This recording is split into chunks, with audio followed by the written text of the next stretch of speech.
last you have arrived. Is Malachor as you remember? Indeed. Perhaps it is merely your perceptions of me that have changed. It is strange that you believe Malachor has not. But it has always been timeless to you, this place, and words have always been inadequate for the horrors that took place here. More talk of machines and threats. If you would end Malachor, then do it. But it will not be a victory for you. And of course you must be willing to die. To kill us all. And your friends. You may hold Malachor in your grasp, but I hold the answers to your past and future in mine. Would you destroy us both before learning them? If so, then do it, for you have already failed me. I know, but there is more than death in this galaxy, and you shall not find it easy. It was difficult to draw you here, but it had to be done. This place is your last test. It is the graveyard of the past, where you lost everything. It is the dark place in your mind that still echoes of failure. Now we shall see if you can overcome the weight of Malachor and silence the echoes that beat from its heart. You no doubt have many questions. I would be a poor teacher if I did not give you the answers you seek here now. I never destroyed Atris. She had destroyed herself.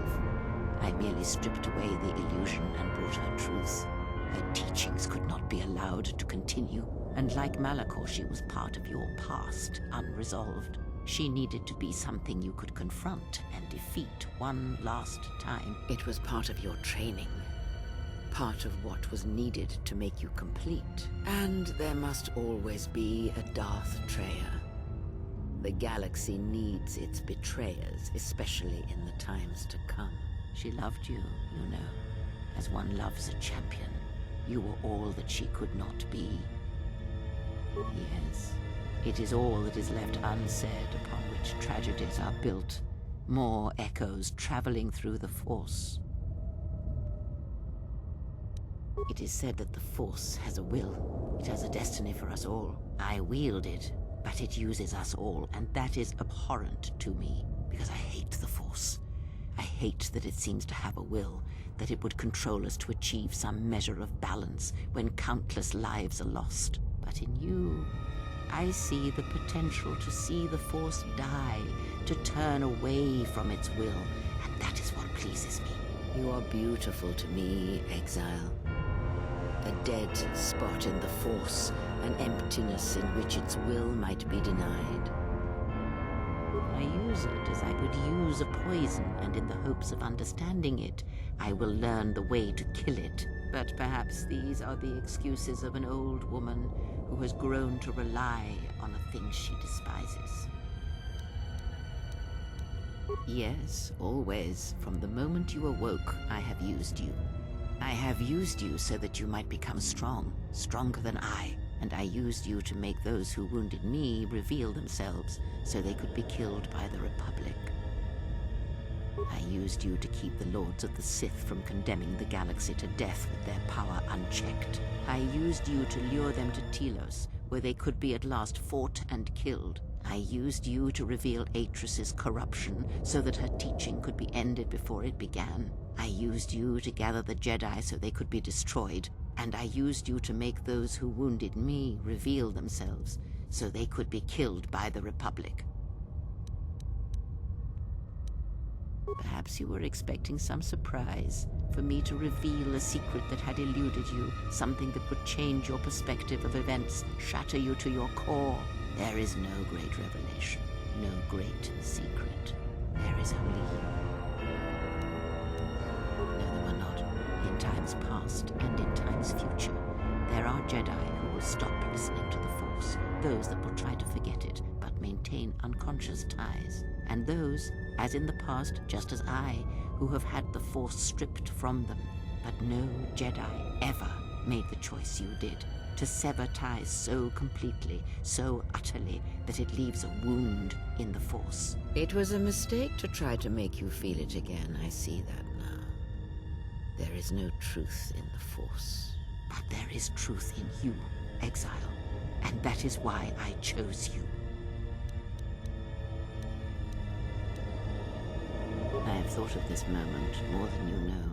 and I wondered if here at this ending between us, if you would care enough to try to save me. If a Jedi could find it within themselves to spare one who has fallen so far. I wanted you to say those words. For that I am grateful. But I do not want your mercy. I want you to break.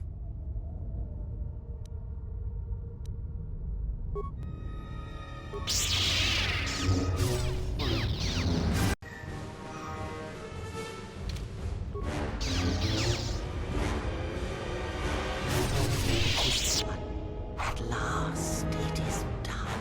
You are greater than any I have ever trained. By killing me here, you have rewarded me more than you can possibly know. Save me? You already have. It is enough what you have done, from now into the future. Many things do I see as I gaze here from the heart of Malachor. This place channels such energies. If it matters to you at this last moment, I shall look into the future and tell you of what I see. It is my last gift to you, from one exile to another. You travel with them for so long, yet you do not know them still. Feel them through the Force, feel what they feel, hear their thoughts and know them as I fought to know you. They were the lost Jedi, you know, the true Jedi upon which the future will be built. They simply needed a leader and a teacher. She will stop hunting life and instead live it. She was not born to be a predator, despite her true father and the life she led within the shadow of Nar Shaddaa. She will miss you and think of you often. You who awakened her to what life is. She will live, but only for a time. Her death will occur in many years' time on a forgotten planet, saving the lives of others. But it will be her choice, and she will have no regrets. Many battles does that one have left in him, as Revan intended.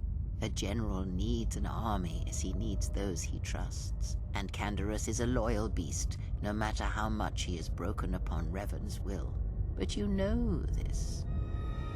They will die a death that will last millennia, until all that remains is their code, their history, and in the end, the shell of their armor upon the shell of a man too easily slain by Jedi. The blinded one shall return to her home world, and she shall look upon the surface of that world, and perhaps at last see what she was meant to see. Her life has been changed by your meeting in ways that may not be felt for decades to come.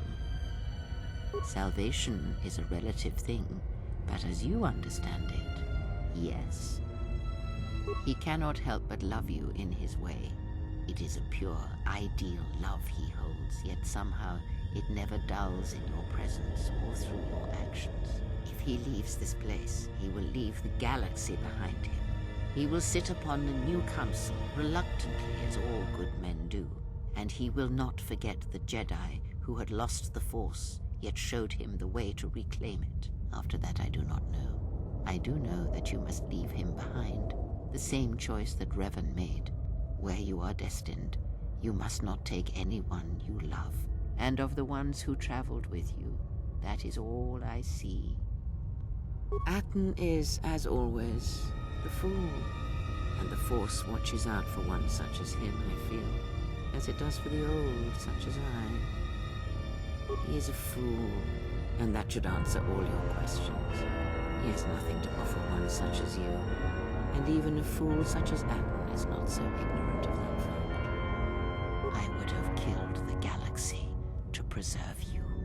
I would have let the galaxy die. You are more rare than you know, and what you have taught yourself must not be allowed to die. You are not a Jedi, not truly, and it is for that that I love you. Their paths are unknown to me, even the small one who waits for you outside this place. I sense it has one last journey for you. You must go where Revan did, into the unknown regions, where the Sith, the true Sith, wait in the dark for the great war that comes. It is because he remembered what lay buried here, this place, its teachings.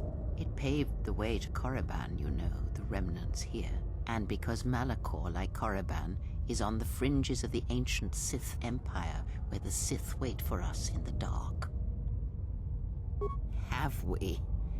You thought that the corrupted remnants of the Republic, the machines spawned by technology that Revan led into battle, were the Sith? You are wrong. The Sith is a belief, and its empire, the true Sith Empire, rules elsewhere, and Revan knew that the true war is not against the Republic. It waits for us beyond the Outer Rim, and he has gone to fight it in his own way. And he left the Ebon Hawk and all its machines behind, for he knew he would not need them. And like you, he knew he must leave all loves behind as well, no matter how deeply one cares for them. Because such attachments are not the way of the Jedi, and they would only bring doom to them both in the dark places where he now walks. It would have helped had he made her understand, but she was always strong-willed, that one, and did not understand war as Revan did. Because I did not know where he had gone. If he had asked, would I have gone? I do not know. But he will need warriors, Sith and Jedi, any who can be sent after him into the depths of space, for any who know the way. Perhaps you shall go there with him and do battle at the end of all things. Instead, I remained here, and now show others the way. The Republic will fall, as it always has, a fall that will take millennia under the care of the herds of Ithor. The surface of Telos will bloom again, and its golden fields shall again harbor scientists and thinkers. And complacent and peaceful, it shall forget the time that Saul Karath orbited it and brought fire to its skies. But it shall be a home world again to others who will stretch out across the galaxy and bring life. Dantooine shall survive. The community you saved shall be the foundation upon which Dantooine shall be habitable again. They shall drive back the Raiders, the Mandalorians, and all that strike at the Outer Rim. The Republic shall again establish their presence there, and shield it with its forces. And Dantooine shall heal, be safe, and its skies free. The ruins of the Academy shall remain. Nar Shaddaa shall persist as it always has, but there will be a heart to the world where there was nothing before. Where once the lost and disposed were trapped there, now they will struggle and grow. From despair shall come hope. Queen Talia shall have a long reign. Much good will come of it. She will, as she has, rule wisely and well. Onderon shall remain in the Republic, and the world shall prosper, though its people shall, over time, lose their customs in the ocean of the Republic, and become the people of Onderon no longer. Korriban shall be as it always was, a graveyard for the darkest of the Sith Lords, still whispering within their tombs. It shall always be a source of evil, spawning threats throughout the millennia. It, like Malachor, brushes the edges of the Empire that waits in the dark. And like Malachor, the Sith have forgotten it. For a time, they will remember. Revan knew this. Ah!